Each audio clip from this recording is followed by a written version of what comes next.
फातिमा की रानी माँ, प्रभु यीशु की माँ, आसरा तू ही है माँ।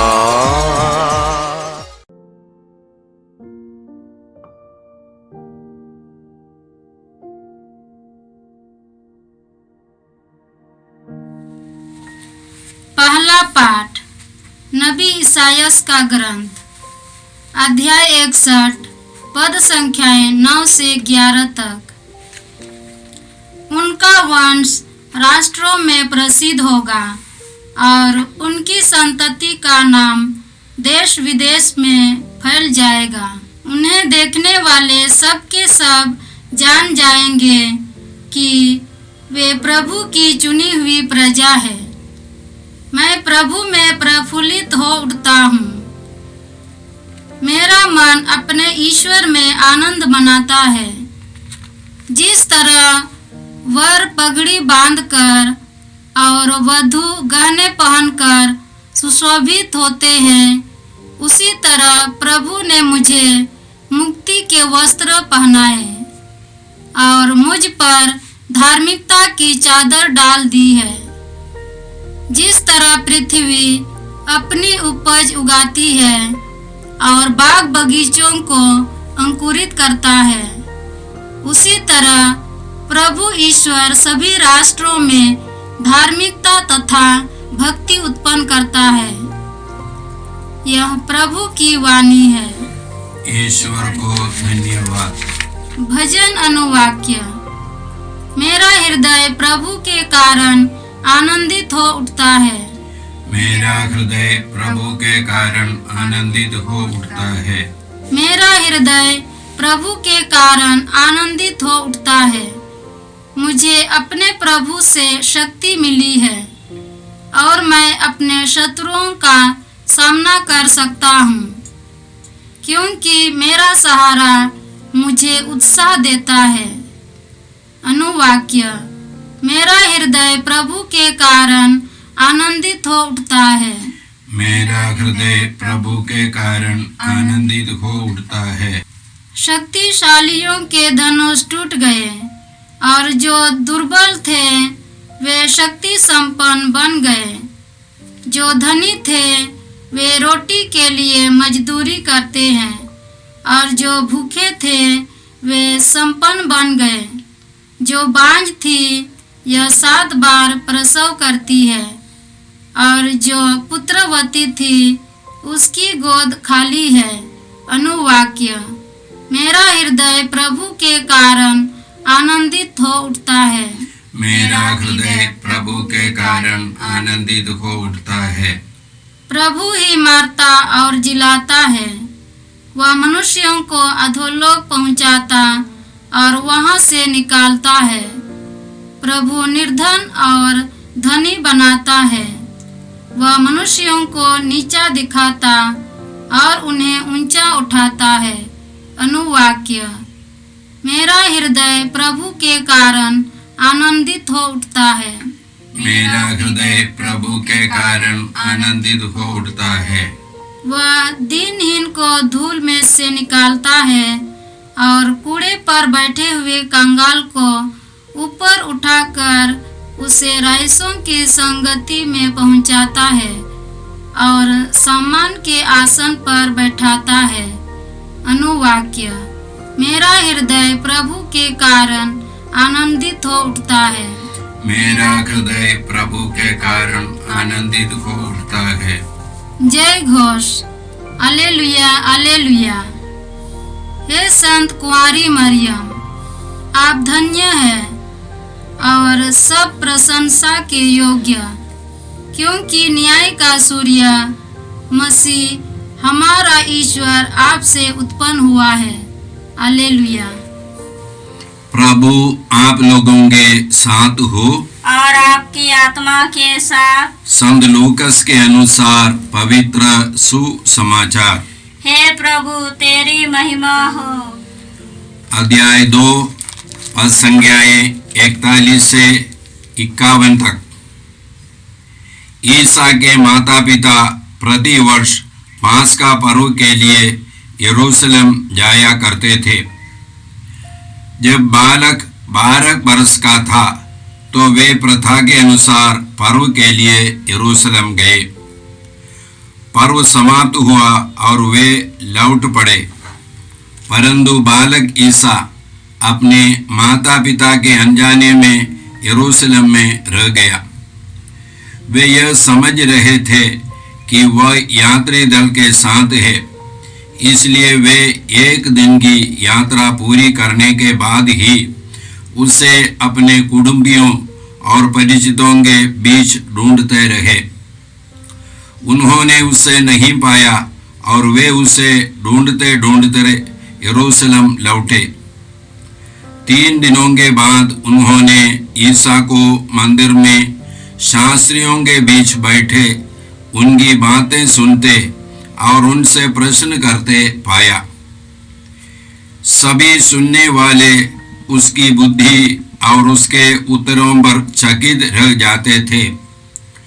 उसके माता पिता उसे देखकर अचंभे में पड़ गए और उसकी माता ने उससे कहा, बेटा, तुमने हमारे साथ ऐसा क्यों किया? देखो तो तुम्हारे पिता और मैं दुखी होकर तुमको ढूंढते रहे।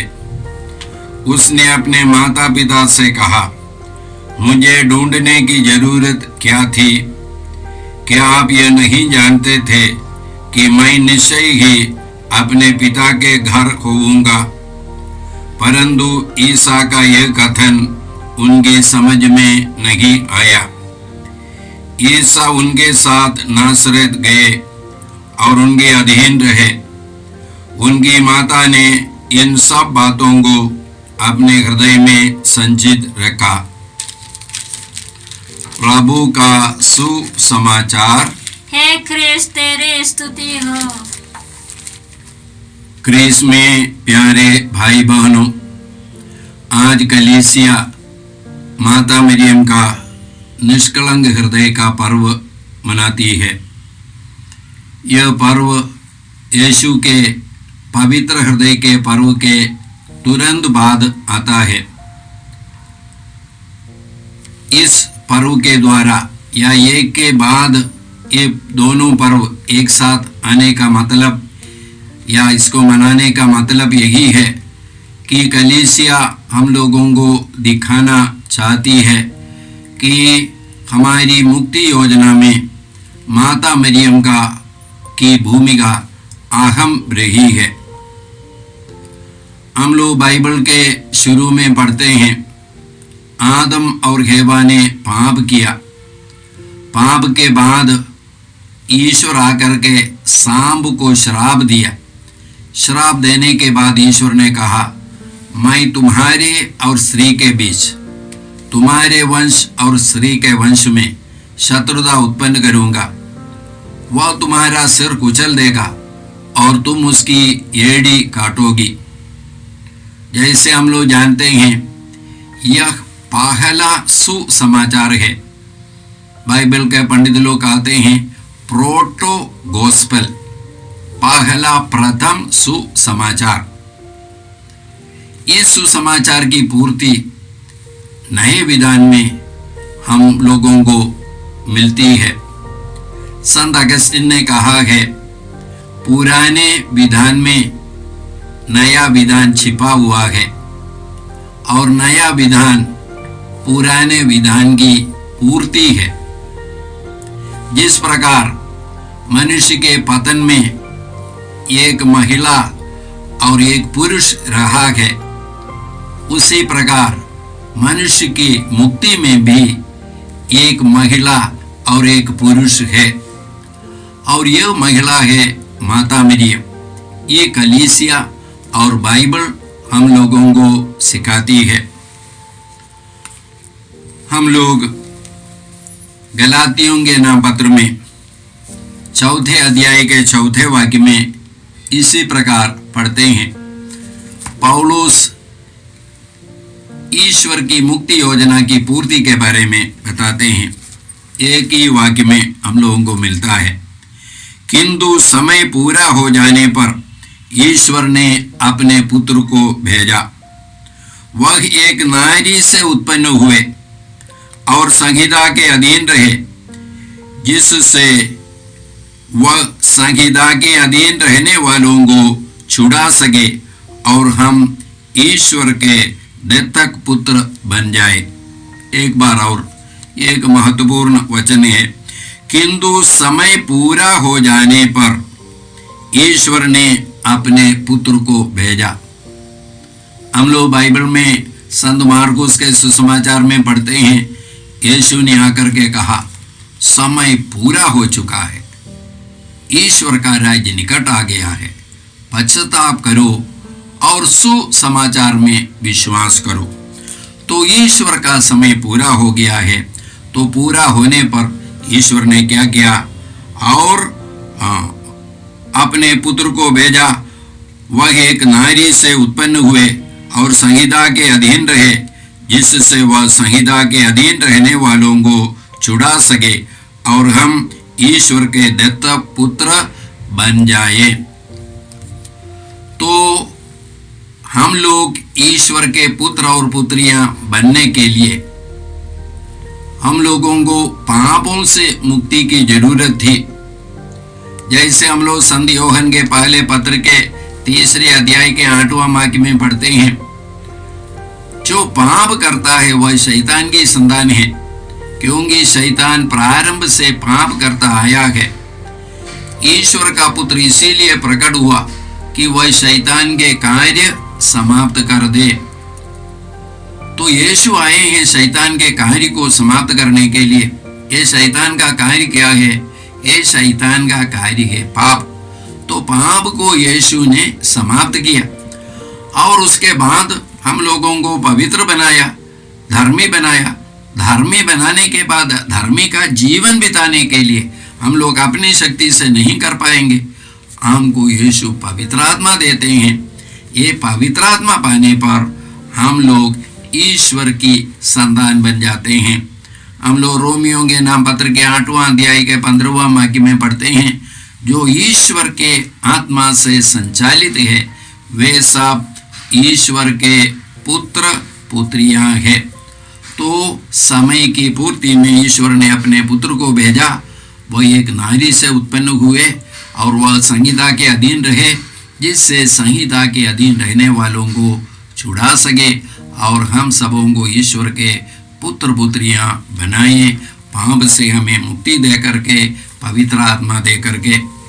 तो इस योजना में एक महिला का अहम भूमिका है। हम संत लूकस के सुसमाचार में पढ़ते हैं, ईश्वर ने गाब्रियल दूत को माता मरियम के पास भेजा और दूत आकर के माता मरियम से को संदेश दिया कि उसको ईश्वर की मां बनना है। तब माता मरियम ने गाब्रियल दूत से पूछा, ये कैसे हो सकता है? बिना पुरुष संसर्ग के मैं कैसे मां बन सकती हूं? और गाब्रियल दूत ने माता मरियम को उत्तर दिया, पवित्र आत्मा आप पर उतरेगी, सर्वोच्च प्रभु की शक्ति की छाया आप पर पड़ेगी, इसलिए आपसे जो जन्म होंगे वह पवित्र होंगे, ईश्वर का पुत्र कहलाएंगे। तब माता मरियम ने क्या कहा? लूकस का सुसमाचार अध्याय 1 पद संख्या 38, मैं प्रभु की दासी हूं, तेरा कथन मुझ में पूरा हो जाए। मैं प्रभु की दासी हूं, तेरा कथन मुझ में पूरा हो जाए। इस समर्पण, इस वचन के द्वारा मानव इतिहास में मुक्ति योजना प्रवेश हुआ, बाइबल के पंडित लोग बोलते हैं। इसलिए माता मरियम की अहम भूमिका रही है मुक्ति कार्य संपन्न होने के लिए, इसके आगमन के लिए और इसके संपन्न होने के लिए माता मरियम ने यीशु का साथ दिया है। जैसे हम लोग उत्पत्ति ग्रंथ में पढ़ते हैं, स्त्री ने पहला पाप किया, फल को तोड़ करके खाया और उसके बाद उसने पुरुष को दिया। तो स्त्री का अहम भूमिका रहा है और पहला कदम स्त्री ने उठाया। और यहाँ पर भी हम लोग देखते हैं हमारी मुक्ति के लिए पहला कदम ईश्वर की कृपा से माता मरियम ने उठाया है। कलीसिया के संत लोग माता मरियम के 7 दुखों के बारे में बताते हैं। जब हम लोग दुख के बारे में सोचते हैं, जैसे यीशु ने घोर दुख सहा, संत अगस्तिन कहते हैं यीशु ने कितना घोर दुख सहा ये महत्वपूर्ण नहीं है। महत्वपूर्ण इस बात की है कि यीशु ने कितनी गहराई से हम लोगों को प्यार किया। यीशु ने ईश्वर के प्रेम से हम लोगों को प्यार किया, इसलिए हमारी भलाई के लिए वे हमारे लिए कुछ भी सहने के लिए तैयार थे और सब कुछ सहा है, अपने अंतिम बूंद रक्त तक दिया है। इसलिए दिया है क्योंकि वे हम लोगों को प्यार करते हैं। तो यीशु के दुख में हम लोग ईश्वर के प्रेम को समझ सकते हैं। तो इसी प्रकार माता मरियम का दुख, उसके द्वारा हमारे एक सागा रक्षिका के रूप में हमारी मुक्ति के लिए माता मरियम ने सहयोग किया है। तो माता मरियम का पहला दुख जो संत लोग बोलते हैं, वह सिमियोन ने माता मरियम और यूसुफ को आशीर्वाद देते हुए सिमियोन ने माता मरियम से कहा, एक तलवार आपके हृदय को आर पार करेगी। लूकस का सुसमाचार 2 अध्याय का 35वां वाक्य। दूसरा दुख है जब पवित्र परिवार को मिस्र की तरफ भाग जाना पड़ा हेरोद के भय से। और तीसरा दुख है जो आज के सुसमाचार में हम लोगों ने पढ़ा, 3 दिन के बाद यीशु को मंदिर में पाया गया। और चौथा दुख है जब यीशु की क्रूस की यात्रा में माता मरियम यीशु से भेंट करती है। और 5वां दुख है जब माता मरियम क्रूस के नीचे उपस्थित थी, उस समय यूहन्ना को दिखाते हुए माता मरियम से कहा, भद्रे यह तुम्हारा बेटा है। और फिर माता मरियम को दिखाते हुए यूहन्ना से कहा, यह तुम्हारी माँ है। जैसे हम लोग जानते हैं कि यूहन्ना के सुसमाचार में यूहन्ना कभी अपना नाम नहीं लेते हैं।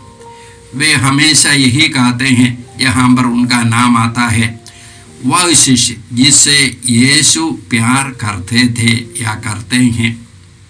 वह शिष्य कौन है? हम सब लोग हैं। हम सब लोगों को यीशु प्यार करते हैं। हम लोग कितने भी पापी क्यों ना हो, कितने भी बुराई में क्यों ना हो, हम सब लोगों को यीशु प्यार करते हैं। इसलिए हम सब लोगों के लिए प्रभु यीशु ने माता मरियम को एक माँ के रूप में दिया है। क्रूस के अपनी मृत्यु के तुरंत पहले उन्होंने दिया है। और 6ठा दुख है यीशु के लाश को माता मरियम की गोद में लिटाया जाता है। और 7वां दुख है यीशु का दफन। जैसे मैंने कहा, ये सारे दुख हम लोगों से ही बताता है कि माता मरियम यीशु के संपूर्ण जीवन में उपस्थित थी। उनके सारे मुक्ति कार्यों में एक सहा रक्षिका के रूप में उपस्थित रही है। इसलिए आज के दिन हम लोग माता मरियम के लिए धन्यवाद देते हैं और माता मरियम की मध्यस्थता मांगते हैं। ईश्वर ने यीशु मसीह में जो प्रेम हम लोगों के लिए दिखाया है, और इस प्रेम हम लोग जैसे माता मरियम ने अनुभव किया, हम लोग भी अनुभव कर सके। आइए हम लोग प्रार्थना करते हैं। हे परमपिता ईश्वर, माता मरियम के लिए हम तुझे धन्यवाद देते हैं। माता मरियम की मध्यस्थता द्वारा हम लोग एक पवित्र जीवन बिता सके, और हम लोग हे पिता ईश्वर, तेरी योजना, विशेष करके तेरे प्रेम को जो तूने यीशु के द्वारा हम लोगों को दिखाया है, हम लोग अनुभव कर सके। ये प्रार्थना हम करते हैं प्रभु क्रिस्त के द्वारा। आमीन।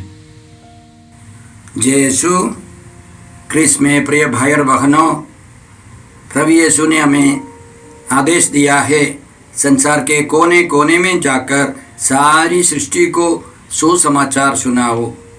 सुसमाचार सुनने के लिए और सुनाने के लिए एक अच्छा मौका है। आप कृपया इस चैनल का सब्सक्राइब करें, लाइक करें, शेयर करें, बेल आइकन दबाएं ताकि यहाँ की नई वीडियोस की सूचना आपको मिलती रहेगी। साथ साथ आप दूसरों को भी प्रेरणा दें इसका सब्सक्राइब करने के लिए।